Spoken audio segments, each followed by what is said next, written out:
Amadou Hampâté-Bâ, Vie et enseignement de Tierno Bokar, sous-titre 9 de la deuxième partie, Relations avec les autres religions. Tierno, lui demandai-je un jour, est-il bon de converser avec les gens d'une autre foi pour échanger des idées et mieux connaître leur Dieu? Il me répondit, pourquoi pas? Je te dirais, il faut causer avec les étrangers si tu peux rester poli et courtois. Tu gagnerais énormément à connaître les diverses formes de religion. Crois-moi, chacune d'elles, quelque bizarre qu'elles te paraissent, contient de quoi affermir ta propre foi. Certes, la foi, comme le feu, pour être ardente, doit être entretenue au moyen d'un combustible approprié. Sinon elle s'appauvrit, diminue d'ardeur et de volume, se transforme en braise, de braise en charbon et de charbon en cendre. Croire que sa race ou sa religion est seule détentrice de la vérité est une erreur. Cela ne saurait être. En effet, la foi est d'une nature comparable à celle de l'air. Comme l'air, elle est indispensable à la vie humaine, et l'on ne saurait trouver un seul homme qui ne croit véritablement et sincèrement en rien. La nature humaine est telle qu'elle ne peut pas ne pas croire en quelque chose. Dieu ou diable, force ou fortune, chance ou malchance. Lors dès qu'un homme croit en Dieu, il est notre frère. Traite-le comme tel et ne sois pas du nombre des égarés. Si l'on n'a pas la certitude de posséder entièrement toutes les connaissances, il faut se garder de contredire. Certaines vérités ne nous paraissent invraisemblables que tout simplement parce que notre connaissance ne les atteint pas. Il ajoutait « Évite les contestations. Lorsque quelque chose que ton esprit dans une religion ou une croyance incline plutôt l'oreille de la compréhension. Peut-être Dieu viendra-t-il à ton secours et te donnera-t-il l'intelligence de ce qui te paraît étrange. » Non seulement Tierno Bokar n'interdisait pas à ses élèves de s'entretenir avec d'autres croyants, mais il considérait cette pratique comme une véritable médication de l'âme.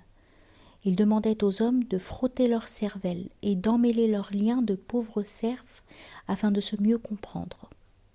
Dans cet ordre d'idées, il nous raconta un jour une sorte de vision qu'il avait eue. J'ai vu, en esprit, un homme gigantesque couché sur le dos. Des religieux de plusieurs confessions s'affairaient autour de lui. Les uns lui parlaient à l'oreille, d'autres lui ouvraient la bouche, d'autres le forçaient à respirer des parfums, et enfin d'autres lui appliquaient un collier. Quel est ce spectacle? Quel est cet homme? M'écriai-je en moi-même. Une voix me répondit. C'est le bienheureux qui se souvient de l'unicité de Dieu et de la fraternité qui doit unir ses adorateurs d'où qu'ils viennent. Il reçoit, comme tu le vois, tous les enseignements. Le résultat n'en est que meilleur pour lui. Il est perméable comme le sable. Dieu lui a donné le pouvoir de conserver et d'assimiler. Il ajoutait « L'enseignement religieux dispensé par un prophète ou par des maîtres spirituels authentiques est comparable à une eau pure. On peut l'absorber sans aucun danger pour la santé morale et spirituelle. Un tel enseignement sera supérieur et intelligible. Telle une eau limpide, il ne contiendra rien qui vienne à l'altérer en modifiant sa saveur, son odeur ou sa couleur. Il mûrira l'esprit et purifiera le cœur parce qu'il ne contiendra aucun détritus venu de l'extérieur, dont l'effet pourrait être d'obscurcir l'âme et de durcir le cœur. Nous ne saurions assez recommander d'étudier les enseignements des religions révélées. Elles sont pour tous comme une eau potable. Nous conseillons cependant de les assimiler lentement et d'éviter les théologies bourbeuses qui sont propres à donner le verre de Guinée spirituel.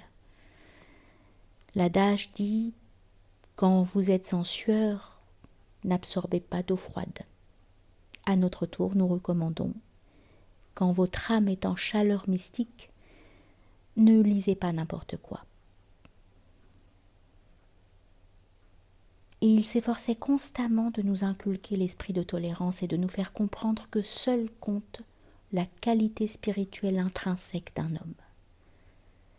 Notre planète n'est ni la plus grande ni la plus petite de toutes celles que notre Seigneur a créées. Ceux qui l'habitent ne peuvent donc s'affranchir de cette loi. Nous ne devons nous croire ni supérieurs ni inférieurs aux autres êtres de l'univers, quels qu'ils soient. Les meilleures des créatures parmi nous seront celles qui vivront dans l'amour et la charité, et dans le respect de leur prochain. Droites et lumineuses, elles seront comme un soleil qui se lève et qui monte droit vers le ciel.